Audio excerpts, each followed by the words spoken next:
So the tools and equipment would be nothing without the software to drive them. The piece of software that I predominantly use is Fusion 360 by Autodesk. It's, as the name implies, it's a fusion of everything that they do. So you can do CAD, solid modeling, FE, but more importantly for me, you can also do all of the manufacturing toolpaths and generate G-code from it to produce everything. So just to give you a quick idea, here's the model of the center console.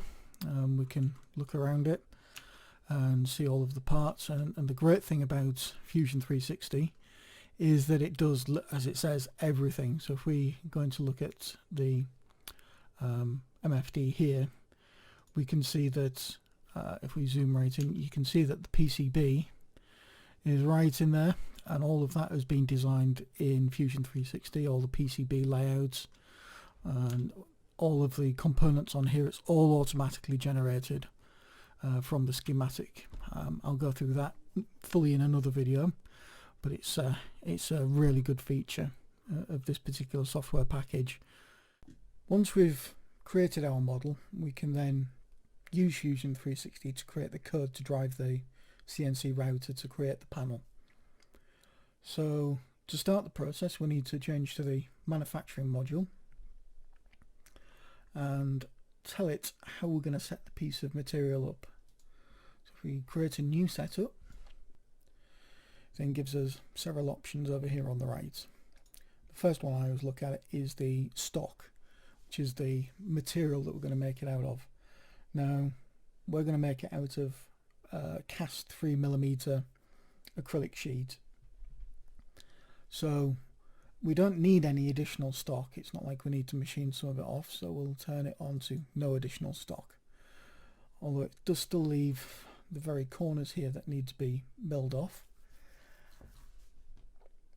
Under the setup itself, there are two main things that we need to tell Fusion 360 is the origin and the model orientation. So the origin is where 0, 0, 0, that's 0 in the X, 0 in the Y, 0 in the Z is.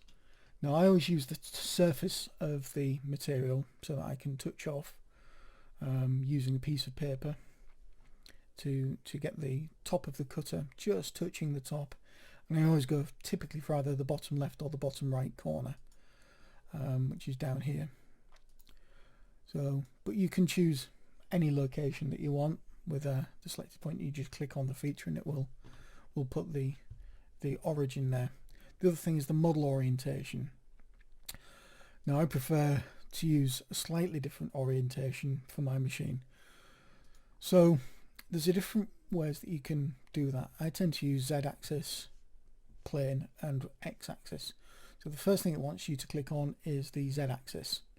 So that plane is in the Z-axis, which I've done, and then it needs to know which is the X-axis, which is currently set to this one, but I prefer it to be this one. So what I do is I click on any one of these lines that are in the X-axis, and it's moved the origin around. In this particular case, it's actually pointing in the right direction that I want it to, but if I wanted to flip this, you can just check the box here and it thinks about it and it changes the origin around. So once we've created the setup, it appears up here in the list on here. So we can now start telling it to do machining operations. So let's do a nice easy one. Let's just do the one to cut out the outside. So we need to do, in this case I'm going to use a 2D contour, and then we get our option over here. So the first thing to do is to select a tool. Now I've already got a lot of tools set up in my library. I'm going to use one of those 2mm single fluted cutters, which I've got set up in here. It already has all of the data in here for how fast to cut and how fast to spin. So the next thing we need to do is to tell it what to cut. So we need to select a contour. So if I select that contour, you get a little red arrow here, and that's to tell it which side of the line we want to cut on. So you can change it around. So at the moment it's cutting on the outside, and we'll cut round this way.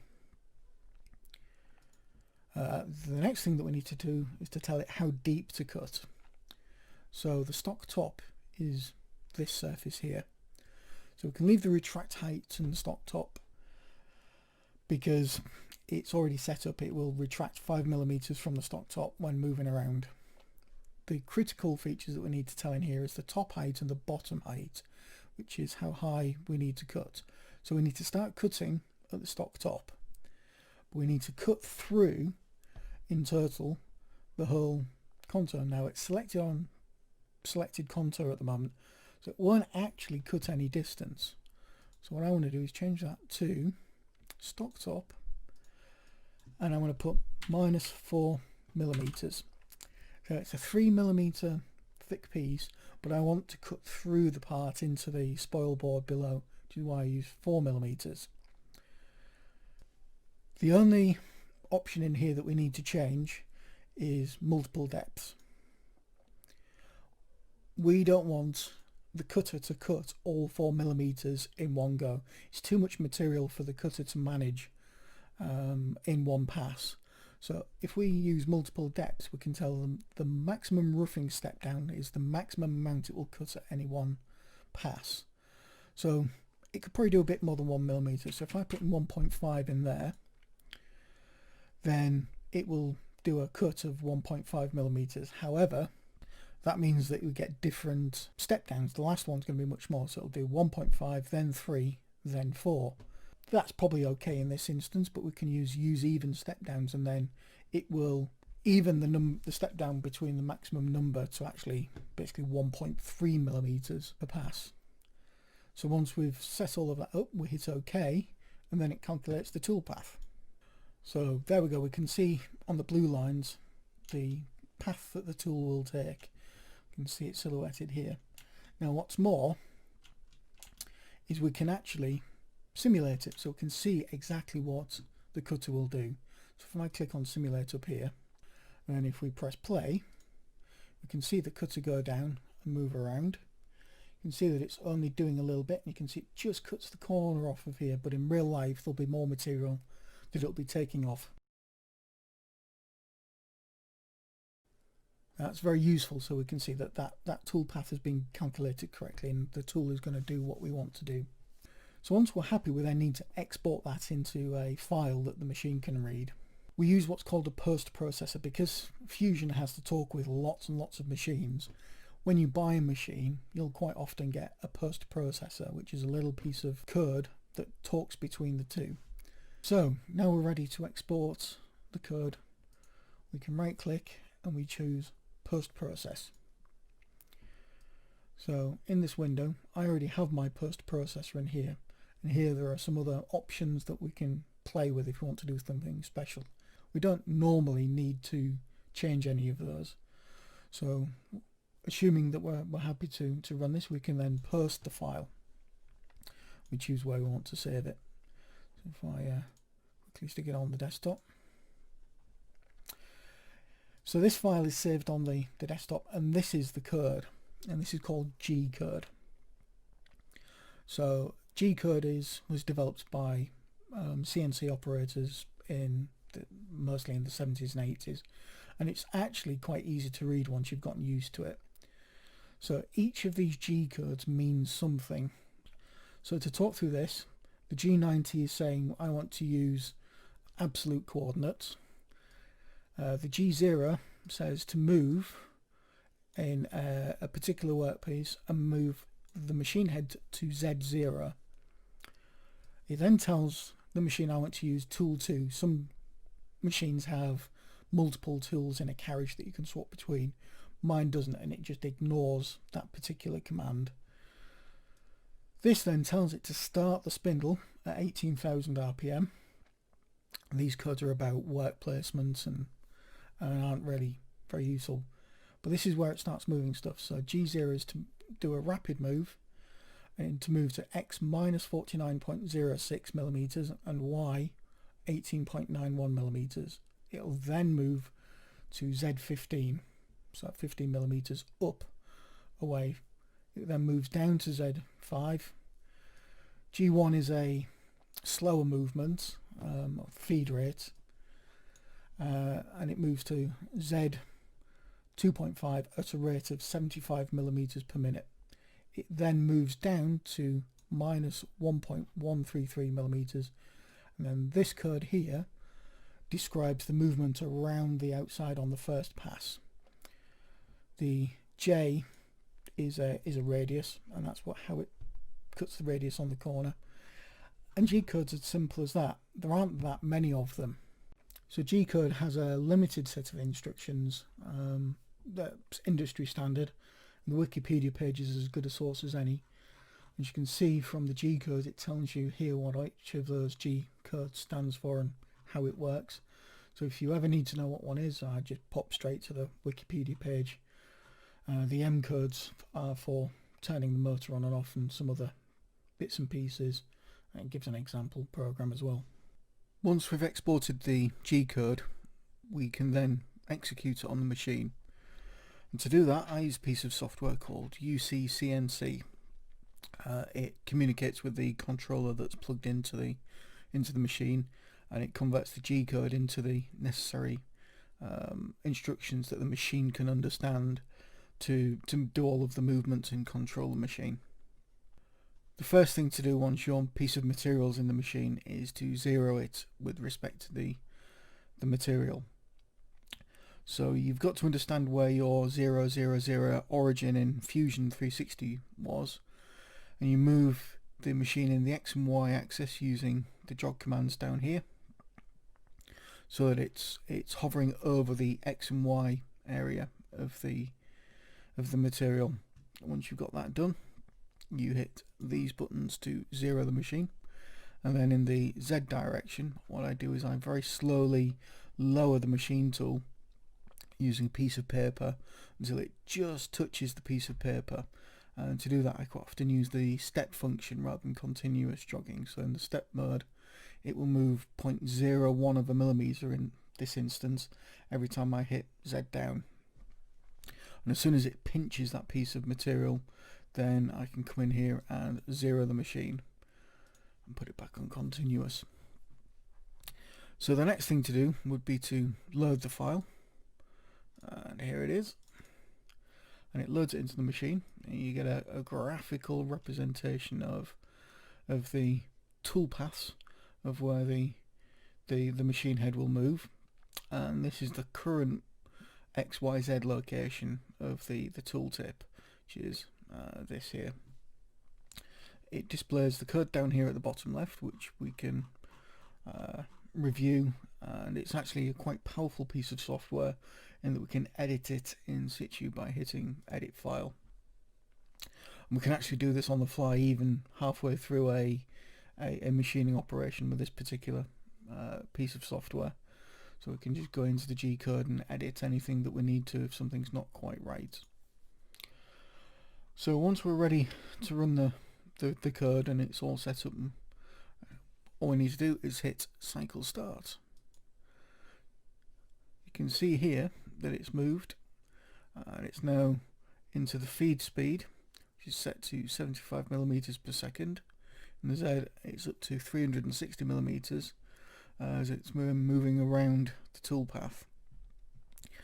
The other powerful thing with this piece of software is that you can adjust the feeds and speeds on the fly. So this is the feed rate that it's set at and the actual feed rate, bearing in mind that the machine accelerates over a small distance, so it doesn't instantly change, which is why it's flickering.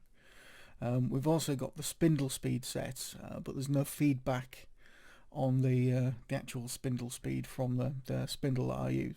But we can change these quite simply just by clicking these buttons, and you can see here that it's getting faster, or if it's too fast and we need to slow it down, we can just set it to less than 100. Same is true of the spindle speed. And that's the end of the machining run. So a few of the buttons that I've put on here that I've customized. So I've got a zeroing micro switch that I can throw on the table.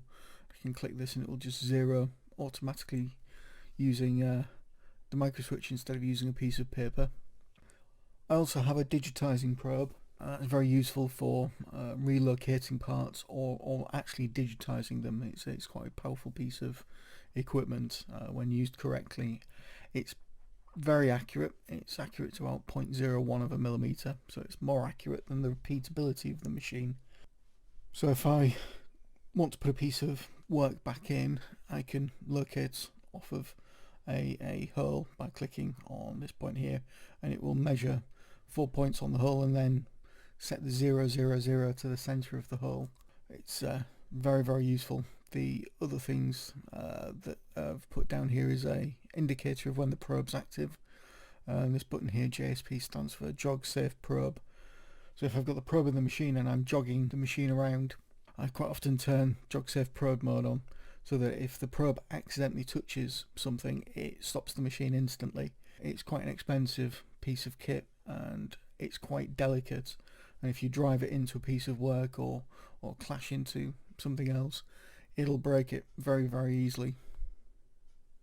So another package that I use is called QCAD. It's just basic cheap CAD package, only 2D, but I can draw things up very quickly in here, and it has its benefits that I can then export the 2D images into Fusion 360. Sometimes the workflow is faster doing that than sketching things directly in Fusion 360. For the FDM printer, I tend to model all of the things that I want to print in Fusion 360 and then can export them into a piece of software called Cura, made by Ultimaker. It's designed to work with their printers, but it's a free piece of software that's very powerful and works with most 3D printers. It's even to the point that it actually knows my printer and all of the settings for it. So all I need to do is to import the model. In this case it's one of the large buttons for the MFD. I've multiplied them several times around here. I've told them to make it out of ABS. There's loads of settings down the side here about the print speed and the temperatures of the build plates, the printing temperature. But yeah, it's as simple as that. You just load it on, you smash the slice button, it has a bit of a think about it, and then once it's computed all of the paths, just like the G-code, it then calculates the movement of the head, so we can see layer by layer how it deposits the material. So on this particular instance we've needed some support for the part that sticks out at the top. If we go layer by layer, you can see how it creates it. Now you may notice that it's actually mostly hollow. That just saves a lot of material and weight without really sacrificing that much strength. There's a lot of ways to do that, and there's a lot of powerful options in here.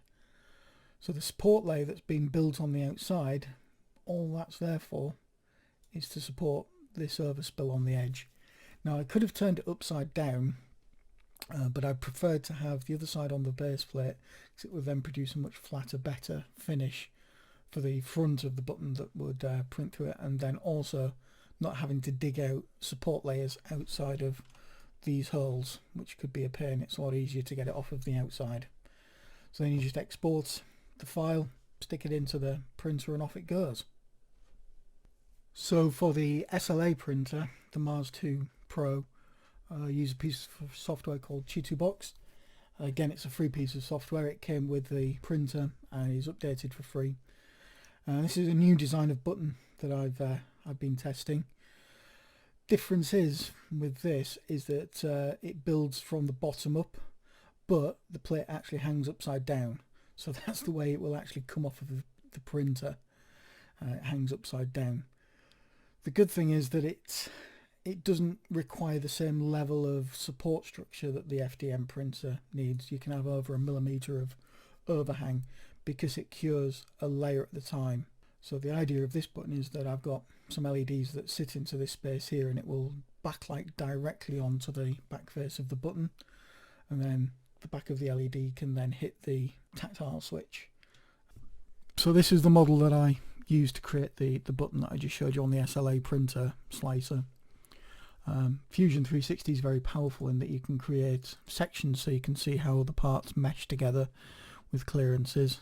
So here you can see the button, and then underneath you've got the LED that's sat in it, and then the tactile switch still sits underneath that. But we can see it in section and how those all mate together.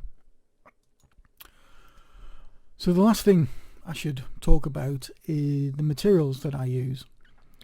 So exclusively for the FDM printing, I nearly always use ABS now. I originally used PLA because it was a lot easier to print with. It was a lot more tolerant of mistakes. But once you've got ABS printed down, it's much better.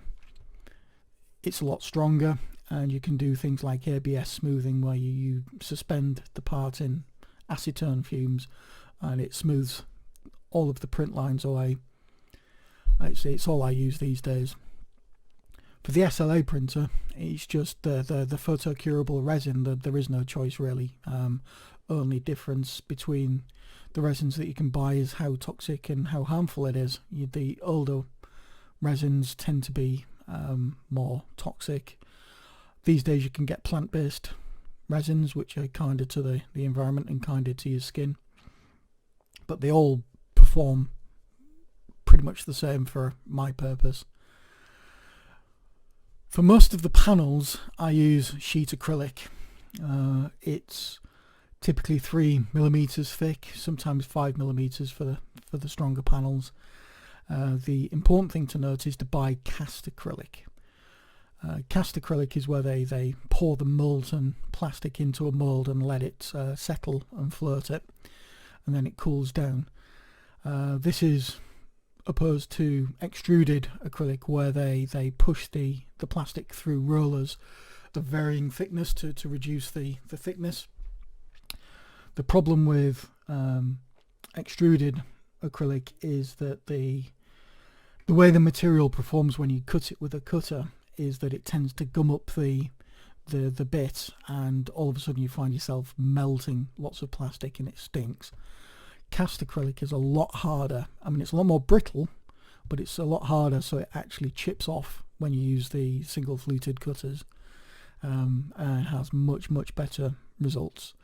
I don't think there's a great deal of difference between them when it comes to laser engraving or laser etching or laser cutting, although I've yet to try any extruded acrylic. So that just about wraps up this video.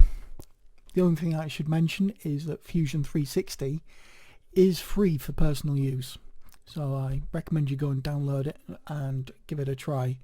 There are a few limitations, namely the number of active files you can have worked on at any time, and also some limitations with the PCBs. You can only do PCBs up to 80 centimeters squared, which is 8 centimeters by 10 centimeters.